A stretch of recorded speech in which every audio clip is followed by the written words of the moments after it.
할렐루야. 예, 옆에 있는 성도님에게 이렇게 인사하겠습니다. 말씀에 충만한 은혜를 받으시기를 축복합니다.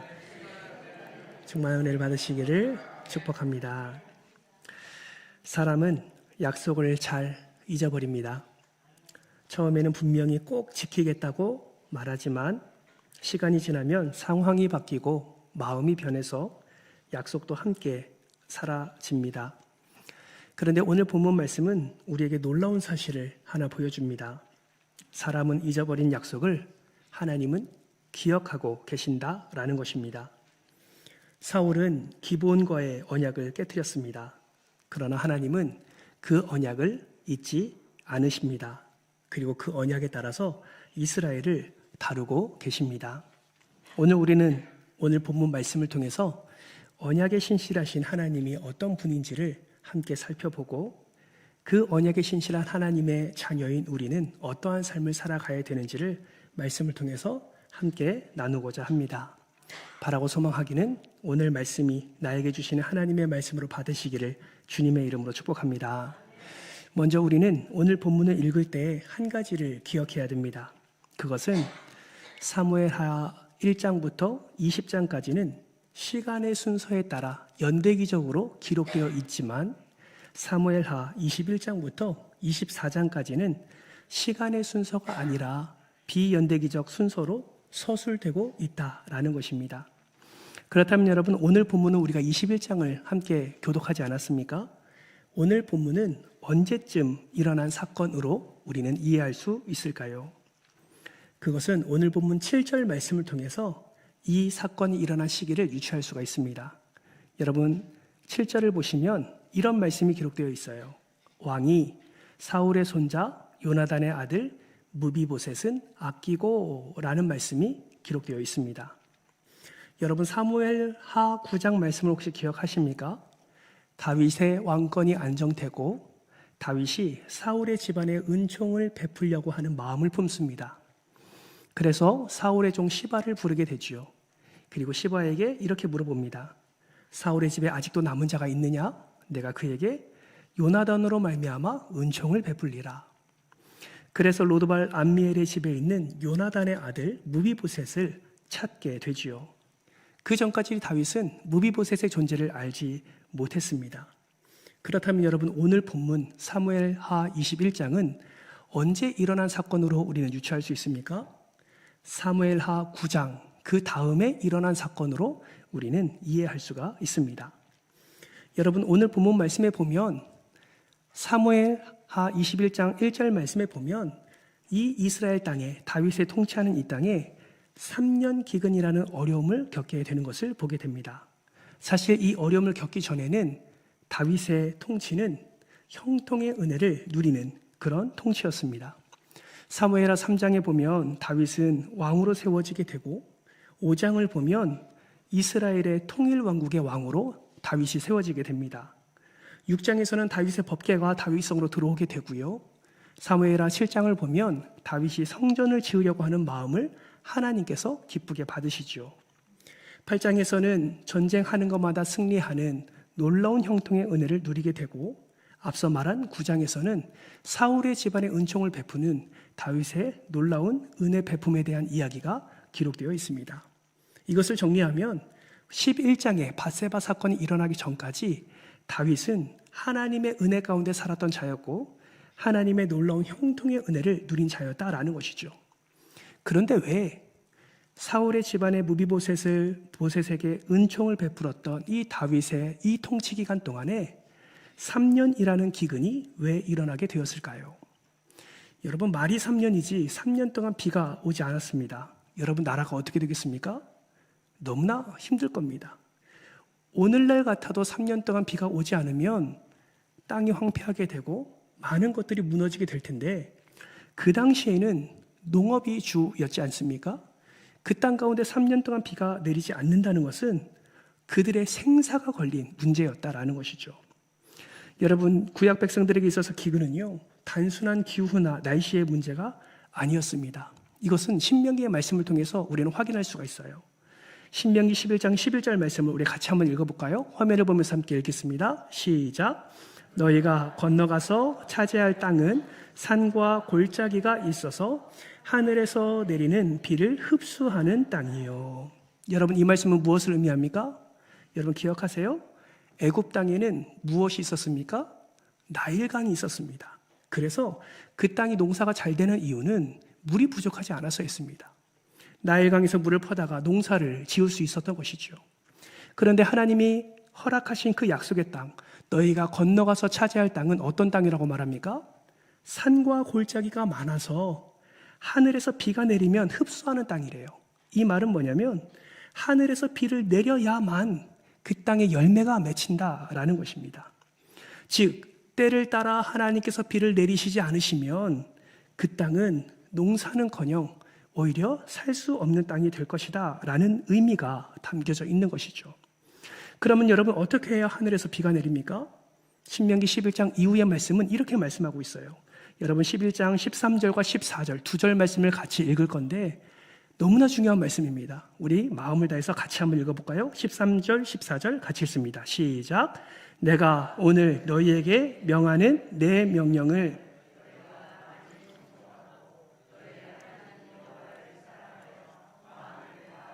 뜻을 다하여 섬기면 여호와께서 너희의 땅에 이른 비, 늦은 비를 적당한 때에 내리시리니 너희가 곡식과 포도주와 기름을 얻을 것이요.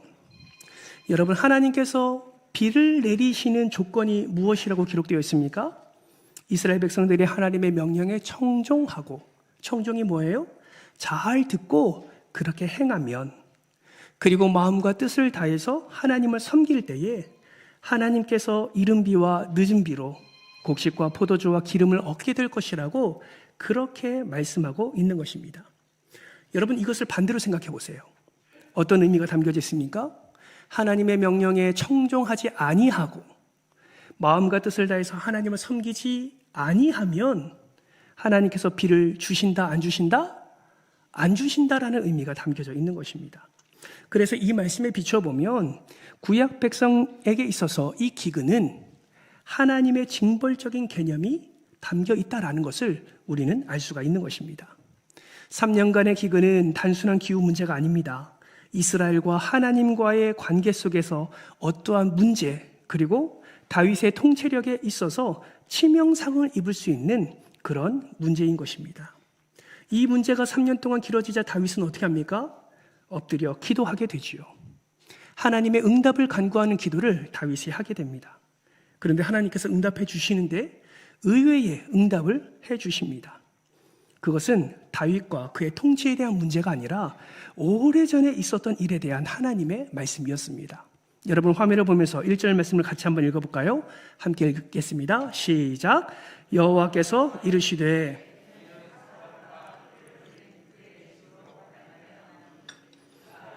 사람을 죽였음이니라 하시니라.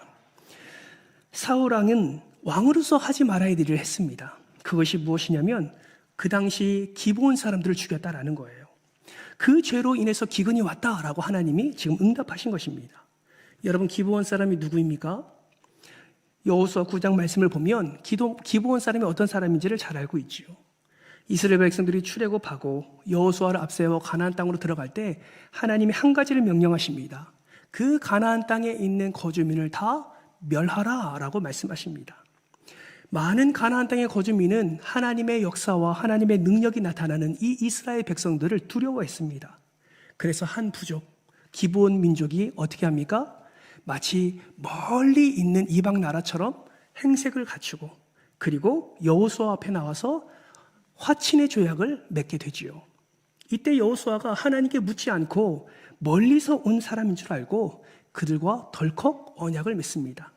그들을 절대로 해하지 않겠다고 하나님 앞에 맹세를 했어요. 그 언약이 있었기 때문에 기브온 사람들은 이스라엘 백성들이 가나안 땅을 점령했을 때 그들과 함께 거하며 살게 되었습니다. 그런데 사울이 왕이 되었을 때 어떤 일이 벌어집니까?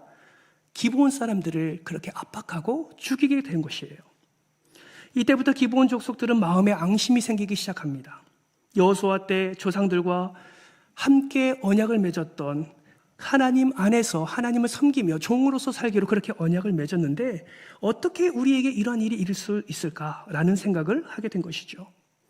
여러분, 여기서 우리가 생각해 봐야 될 것이 있습니다. 왜 사울이 기브온 사람들을 죽였냐라는 거예요. 여러분, 사울이 왜 기브온 사람을 죽였을까요? 질문을 다시 달리 해볼까요? 사울이 기브온 사람을 죽인 것은 하나님을 위한 일일까요? 아니면 자신을 위한 일일까요? 하나님을 위한 일이 아니라 자기 자신을 위한 일이었다라는 것이죠. 사울은 하나님을 위해서 그 일을 행한 것이 아니라 기브온 족속들을 멸하면 자기가 많은 이스라엘 백성들에게 지지를 얻을 것이고 그것이 옳은 일이라고 생각했기 때문에 사울은 하나님께 묻지 않고 기브온 민족을 그렇게 학살하려고 했던 것입니다. 이 말은 뭐냐면 결국 하나님의 언약의 관점이 아니라 자기 생각에 옳은 대로 자기 백성을 위한다는 명목하에 이 큰 죄를 범하게 된 것입니다. 여러분, 우리도 하나님의 일을 하는 가운데 이런 오류를 범할 때가 있습니다. 명분은 다 교회를 위한 일인 것 같고 다 정의로운 것처럼 보이는데 그 속에는 하나님의 나라를 위한 것, 하나님의 마음과 전혀 맞지 않는 경우들이 생길 수 있다는 것이죠. 그래서 내 열심보다 더 중요한 것이 무엇이냐면 지금 내가 하고 있는 일이 과연 하나님이 기뻐하시는 일인가?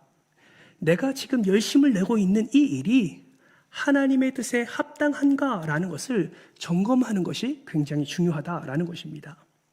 여러분, 만약에 이러한 점검 없이 하나님의 뜻이 아닌 또 하나님의 그 목적이 아닌 나의 열심으로 부지런하게 일하면 어떤 결과가 일어나게 될까요? 결국 그것이 공동체를 더 힘들게 만들고 자기 자신에게도 더 많은 상처와 마이너스가 되는 경우를 우리는 많이 보게 됩니다. 그래서 여러분, 우리는 항상 우리의 열심이 정말 하나님을 향한 열심인지를 고민하고 생각해 보아야 되는 것이죠. 정말 바라고 소망하기는 늘 하나님의 마음과 뜻을 잘 이해하고 하나님이 기뻐하시는 열심을 통해 하나님의 나라를 온전히 세워가는 저와 여러분 되시기를 주님의 이름으로 축복합니다. 다윗은 기브온 사람들을 불러서 이야기합니다. 3절 말씀입니다. 같이 한번 읽어볼까요? 3절 화면을 보면서 읽습니다. 시작. 내가 너희를 위하여 어떻게 하랴? 내가 어떻게 속죄하여야 너희가 여호와의 기업을 위하여 복을 빌겠느냐? 다윗은 심각성을 깨닫습니다. 그리고 기브온 사람들을 부릅니다. 그리고 말합니다. 내가 너희를 위하여 어떻게 하랴? 어떻게 해야 이것이 속죄가 되겠느냐? 이때 기브온 사람들이 어떻게 대답합니까? 6절 말씀을 보세요. 이렇게 말합니다. 사울과 관련된 자손 7을 우리에게 주소서. 여호와께서 택하신 사울의 고을 기브아에서 우리가 그들을 여호와 앞에서 목매어 달겠나이다. 여러분, 기브온 사람들이 이런 요구를 한 이유가 무엇입니까? 이유는 단 하나입니다. 은금에 대한 문제가 아니에요. 복수하는 문제가 아닙니다. 오직 자신의 조상과 이스라엘 하나님 앞에서 맺었던 그 언약을 회복하기 위하여 그들은 그 사울의 자손 7을 내어주면 그들을 목매어 달겠다. 이것을 통하여서 이 언약을 회복하겠다라고 말하고 있는 것입니다. 이 말을 들은 다윗은 고민합니다. 사람을 죽이는 일이기에 더 신중하게 결정합니다. 그리고 선택하지요. 오늘 7절과 8절 말씀을 보면 리스바의 두 아들 알모니와 무비보셋, 여기서 말하는 무비보셋은 요나단의 아들 무비보셋이 아니라 리스바의 아들 무비보셋, 그리고 메랍과 바실레의 아들 5명, 총 7명을 그들에게 내어줍니다. 7절 말씀을 보면 다윗은 사울의 아들 요나단과 하나님 앞에서 맹세한 그 언약한 것이 있기 때문에 누구를 아꼈다고 말씀하고 있습니까? 무비보셋을 아꼈다라고 말씀하고 있습니다. 이것은 사울은 하나님의 언약을 깨트려 기브온 사람을 죽인 것과 다윗은 요나단과의 언약을 기억하고 무비보셋을 살리는 아주 대조적인 부분을 우리에게 보여주고 있습니다. 기브온 사람들은 7명을 잡아다가 목매어 답니다. 그러나 나무에 매달린 7명 중에 2사람의 어머니였던 리스바는 어떻게 합니까? 그 아들들의 시체를 그냥 둘 수가 없는 거예요. 그래서 어떻게 합니까? 10절 말씀을 같이 한번 보실까요? 10절 말씀을 같이 한번 읽겠습니다. 시작. 아야의 딸 리스바가 굵은 배를 가져다가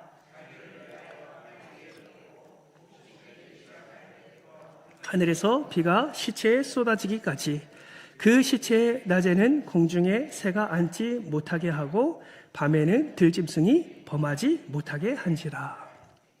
여러분, 이 모습을 그린 화가가 있습니다. 프랑스의 기스타프 도레라는 사람인데요. 화면을 보시면 이 장면을 저렇게 그림으로 그렸습니다. 너무 좀 어두워서 잘 안 보이실지 모르겠지만 리스반은 바위 위에 베옷을 펴고 앉아서 나무에 달린 시체에 새와 짐승이 달려들지 못하도록 밤낮으로 그렇게 쫓아내고 있는 모습입니다. 여러분, 성경학자들은요, 이 시기를 4월에서 10월까지 약 6개월 정도의 기간으로 보고 있습니다. 여러분, 6개월 기간이 짧은 기간이 아니죠. 이미 공중에 매달린 그 시체는 썩었습니다. 그러나 그 사랑하는 아들이었기에 리스바는 썩어 냄새나는 시체에 짐승과 새가 와서 훼손하지 않도록 그렇게 밤낮 쫓아내는 어머니의 모정을 나타낸 것입니다. 여러분, 이러한 소식을 지금 누가 듣습니까? 다윗이 듣는 거예요. 다윗이 듣고 어떻게 행동을 취합니까? 오늘 보면 12절 말씀을 한번 보실까요? 이렇게 말씀합니다. 다윗이 가서 사울의 뼈와 그의 아들 요나단의 뼈를 길르앗 야베스 사람에게서 가져가니 이는 전에 블레셋 사람들이 사울을 길보아에서 죽여 블레셋 사람들이 벳산거리에 매단 것을 그들이 가만히 가져온 것이니라. 13절 같이 읽겠습니다. 시작. 다윗이 요나단의 뼈를 가지고 올라오매 사람들이 달려 죽은 자들의 뼈를 거두어다가 14절도 같이 읽을까요? 시작. 사울과 그의 아들 요나단의 뼈와 함께 베냐민 땅 셀라에서 그의 아버지 기스의 묘에 장사하되 모두 왕의 명령을 따라 행하니라. 그 후에야 하나님이 그 땅을 위한 기도를 들으시니라. 그 후에야 하나님이 그 땅을 위한 기도를 어떻게 하셨다고요? 들으셨다. 정리하면 사울과 아들들이 전투에서 한 날 한시에 죽지 않습니까? 이 시체를 길르앗 야베스 주민들이 취합니다. 그러나 제대로 장사한 것이 아니에요. 그저 임시로 거두어서 가지고 있었습니다. 그런데 다윗은 이 사건을 통해서 리스바의 모습을 보고 그 길르앗 야베스에게 가서 그 사울과 요나단의 뼈를 가져다가 그리고 지금 매달려 있는 이미 썩어 있는 이 7명의 그 뼈를 함께 가지고 지금 어디에 묻었다고 말씀하고 있습니까?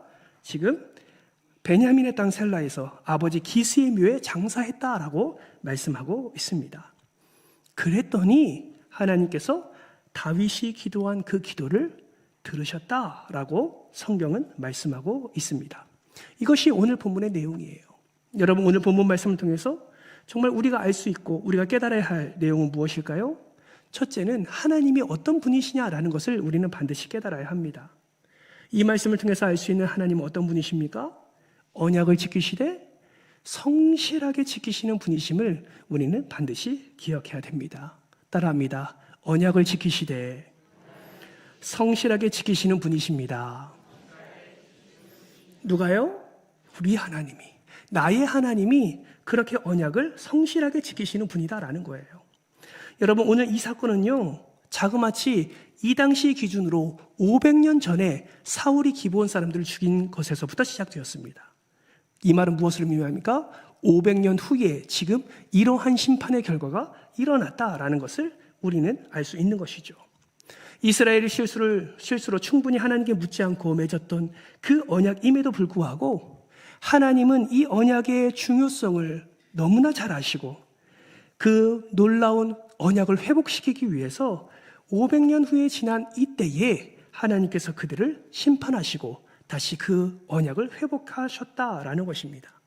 사실 3년이라는 기근이 있기 전까지, 다윗이 기도하기 전까지, 하나님께 응답하기 전까지 누구도 사울이 기브온 사람을 죽인 것에 대한 그 중요성을 인식하지 못했습니다. 그러나 하나님께서는 이러한 사건을 통해서 하나님의 언약을 훼손하는 자, 하나님의 언약을 귀히 여기지 않는 자는 어떠한 일이 일어나는지를 이스라엘 백성들과 오늘 우리에게 분명하게 보여주고 있는 것입니다. 사랑하는 성도 여러분, 하나님은 언약을 성실하게 지키시는 분이심을 여러분 반드시 기억하시길 바랍니다. 이것은 시간의 유무와 상관이 없다라는 거예요. 어떤 기한이 많고 적고에 상관이 없다라는 것입니다. 하나님은 우리에게 약속한 모든 것을 우리의 때가 아니더라도 하나님의 시간 안에 그 영원 속에서 하나님은 반드시 하나님의 언약을 성취하신다라는 것을 우리는 반드시 기억해야 됩니다. 여러분, 우리와 맺은 언약이 무엇입니까? 하나님께서 우리와 맺은 언약이 바로 이 성경 안에 있는 것이고, 우리가 매일 살펴보는 하나님의 말씀이 우리에게 약속하신 하나님의 복이라는 사실을 우리는 기억해야 되는 것이죠. 그러므로 이 말씀을 신실하게, 이 말씀을 성실하게, 이 말씀을 완전하게 성취하시는 분이 나의 하나님이심을 기억하면서 그 완전히 성취하시는 그 언약의 하나님을 온전히 붙잡아야 하는 것입니다. 바라고 소망하기는 언약을 성실하게 성취하시는 그 하나님을 날마다 의지함으로 날마다 승리를 허락해 주시는 놀라운 은혜를 누리는 저와 여러분 되시기를 주님의 이름으로 축복합니다. 오늘 본문 마지막으로 우리가 깨달을 수 있는 것은 하나님의 언약 백성인 우리에게도 하나님이 요구하시는 게 있다라는 것입니다. 그것이 무엇이냐면 하나님의 언약 백성답게 살아가기를 원하신다라는 것입니다. 여러분 한번 따라해 볼까요? 하나님의 언약 백성답게 살아야 합니다. 아멘이십니까? 예, 하나님의 언약 백성답게 사는 것, 이것이 하나님이 우리에게 기대하시고 요구하시는 우리의 삶이다라는 것입니다. 아무리 오래된 언약이라 할지라도 하나님은 기본 사람들과의 언약을 지키셨습니다. 이 말은 우리의 삶 속에서도 언약 백성답게 살아가는 모든 삶 속에서 하나님께서 놀랍게 성취의 은혜를 허락해 주신다라는 것입니다. 사울과 같은 삶이 아니라 다윗처럼 하나님의 언약을 지키는 삶을 살아가라라는 것이죠. 사울은 하나님과의 그 언약을 깨트리는 것에서부터 그 문제가 시작되었습니다. 이방인이었던 기본 사람들의 사울의 행동을 보고 비극적인 일을 겪으면서 얼마나 그 마음의 원한을 가지고 또 이스라엘 백성들과 언약을 맺은 것을 후회했는지 모릅니다. 결국 사울 한 사람의 잘못된 생각과 언약 백성답지 못한 그 행동으로 말미암아 수많은 비극이 일어나게 된다라는 것이죠. 우리도 마찬가지입니다.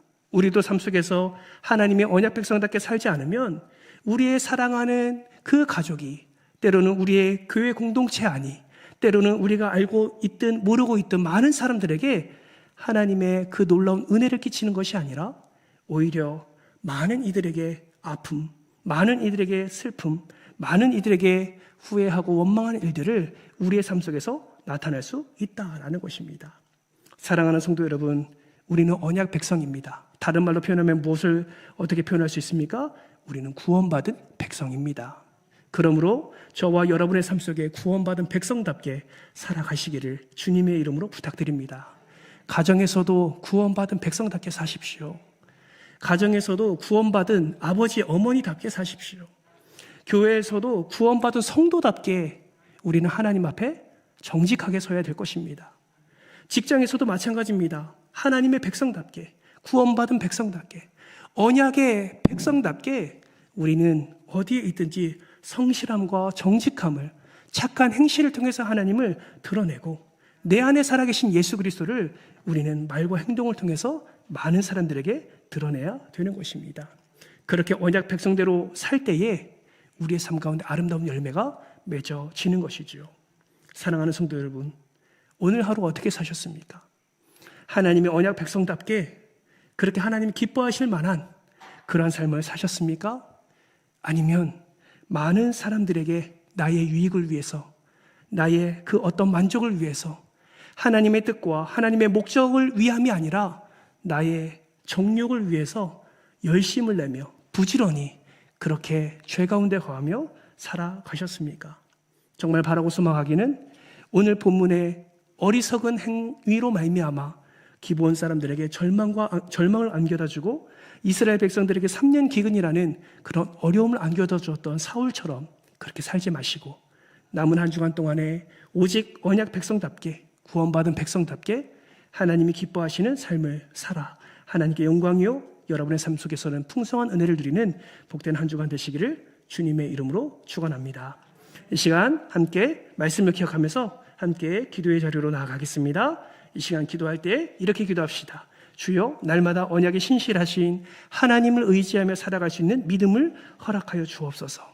사울처럼 내 열심만 앞세우다가 공동체를 어려움에 빠뜨리는 어리석음을 범하지 않게 하시고 오직 하나님께 영광이요 우리의 삶 속에는 주의 십자가의 사랑을 드러내는 구원받은 백성답게 살아가는 우리가 될 수 있도록 인도하여 주옵소서.